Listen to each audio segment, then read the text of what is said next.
નમસ્કાર મારા વાલા વિદ્યાર્થી મિત્રો, સ્વાગત છે તમારું। આજે મિત્રો વાત કરીશું ધોરણ 10માં આપણી જે નવી સ્વાધ્યાયન પોથી આપવામાં આવેલી છે, જેમાં ભાગ નંબર 2માં સામાજિક વિજ્ઞાનનો પાઠ નંબર 1 ભારતનો વારસો જે પાઠ છે તેનું આપણે સંપૂર્ણ સોલ્યુશન આજે આ વિડીયોમાં કરવા જઈ રહ્યા છીએ।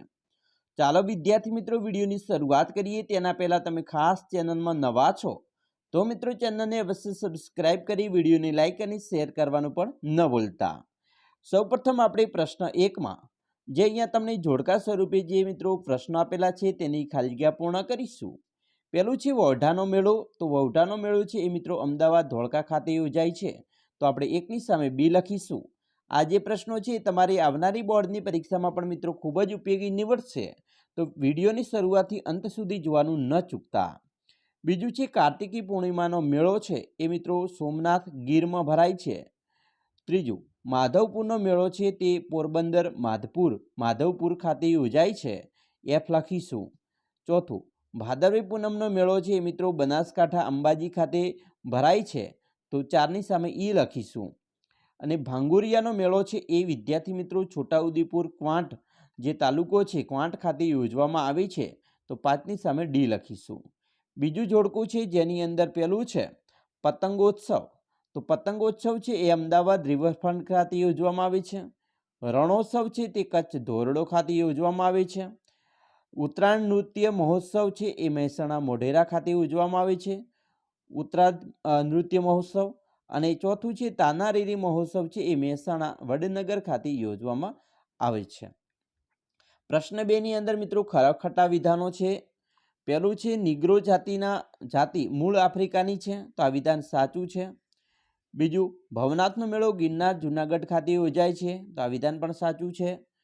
ત્રીજું હબસી પ્રજા મૂળ ભારતની છે, તો આ વિધાન ખોટું છે। ચોથું પ્રાકૃતિક વારસો એ કુદરતની ભેટ છે, તો આ વિધાન સાચું છે। 5 સંસ્કૃતિ એટલે જીવન જીવવાની રીત, તો આ વિધાન પણ સાચું છે। છઠ્ઠું ભારતમાં ભાતીગળ સંસ્કૃતિનું નિર્માણ થયું છે, તો આ વિધાન પણ સાચું છે।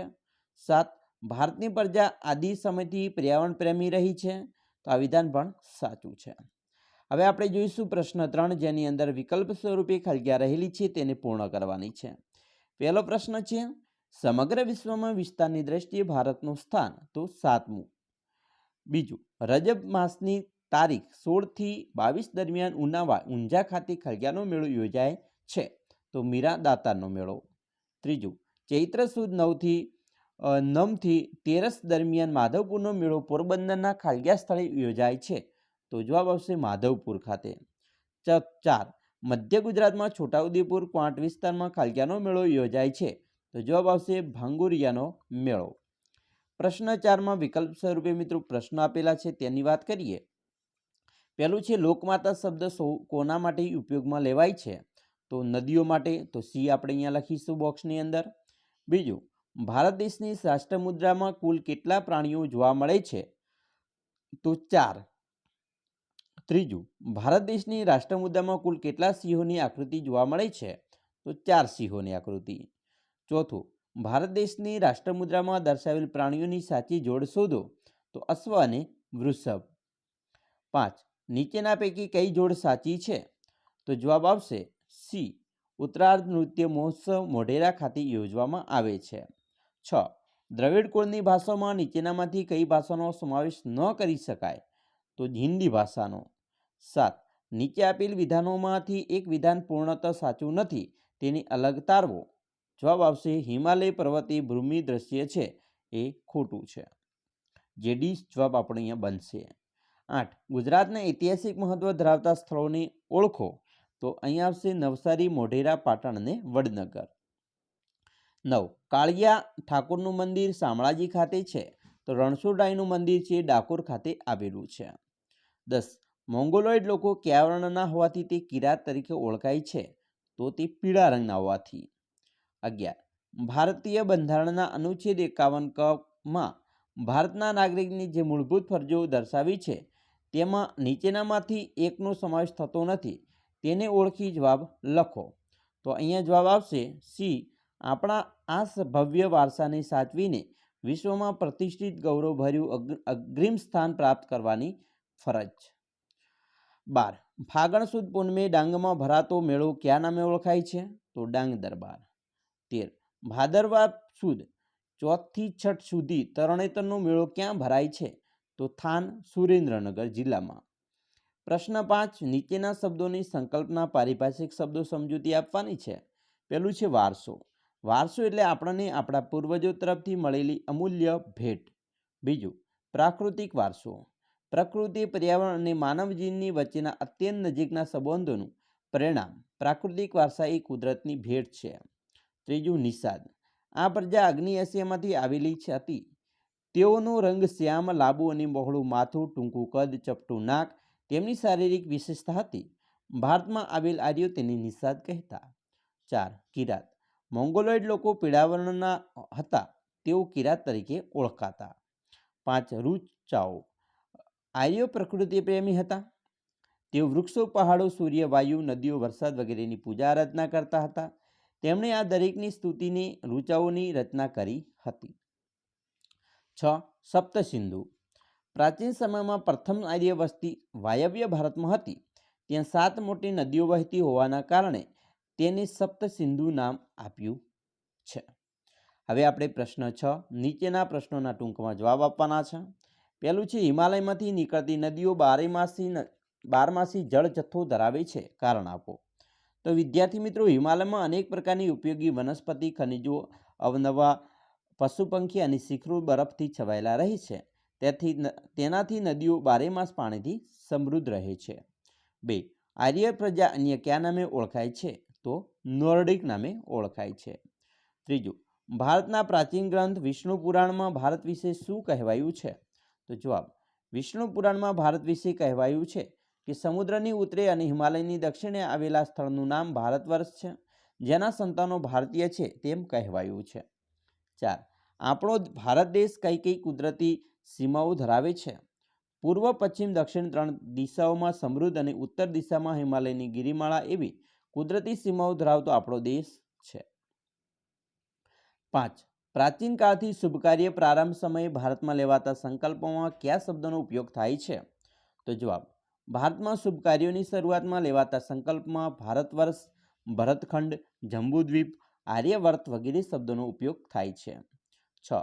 પ્રકૃતિ પર નિર્ભર કઈ કઈ પ્રાકૃતિક ચિકિત્સા પદ્ધતિઓ છે?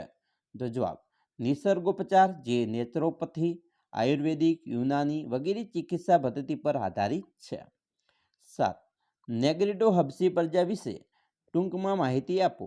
જવાબ, નેગ્રીટો પ્રજા આફ્રિકામાંથી બલુચિસ્તાન થઈને ભારતમાં આવ્યા હતા. શ્યામવર્ણ, 4 થી 5 ફૂટ ઊંચાઈ અને માથે વાકડિયા વાળ એ નેગ્રીટો પ્રજાની શારીરિક વિશેષતા છે. આગળ જોઈશું પ્રશ્ન મિત્રો 7. નીચેના પ્રશ્નોના સવિસ્તર જવાબ આપવાના છે. પહેલું છે ભારતના પ્રાકૃતિક વારસામાં નદીઓનું મહત્વ આલેખો. તો જવાબ જોઈએ. પ્રાકૃતિક વારસાના એક અંગ તરીકે નદીઓ ગણાય છે. અતિ પ્રાચીન સમયથી ભારતમાં નદીઓ લોકમાતા તરીકે પ્રજાય છે, ઓળખાય છે, પૂજાય છે. ભારતની સંસ્કૃતિનો ઉદય અને વિકાસ સિંધુ અને રાવી નદીઓના કિનારે થયો હતો. તેથી ભારતની સંસ્કૃતિ નદી સંસ્કૃતિ કહેવાય છે. પ્રાચીન સમયથી જ લોકોએ પીવા, વપરાશ, પાણી, વીજળી, ખેતી, જમીન માર્ગ જેવી આપણી મહત્વની જરૂરિયાતો માટે નદીઓનો પાણીનો ઉપયોગ કર્યો છે. સિંધુ, ગંગા, યમુના, કાવેરી, નર્મદા, ગોદાવરી, સરસ્વતી વગેરે નદીઓએ ભારતના લોકજીવનને સમૃદ્ધ બનાવ્યું છે. બીજો પ્રશ્ન, ભારતના પ્રાકૃતિક વારસામાં વનસ્પતિ જીવનની ભૂમિકા સ્પષ્ટ કરો. તો જવાબ, અતિ પ્રાચીન યુગથી ભારતની પ્રજા પ્રકૃતિ પ્રેમી અને પર્યાવરણ પ્રેમી રહી છે. તે વૃક્ષો, છોડવાઓમાં અને પ્રત્યે ખૂબ આદર ધરાવે છે. મનુષ્ય, પ્રાણી અને પશુ પક્ષીઓના આહાર પ્રકૃતિ પર આધારિત આપણા દેશમાં વર્ષોથી વડ, પીપળો, લીમડો, તુલસી વગેરેની પવિત્ર માનીને પૂજવામાં આવે છે. ધન ધાન્યથી લહેરાતો ખેતરો, વનશ્રીથી સમૃદ્ધ જંગલો અને ઔષધ તરીકે ઉપયોગી વનસ્પતિએ આપણા જીવનને સમૃદ્ધ અને નિરામય બનાવ્યું છે.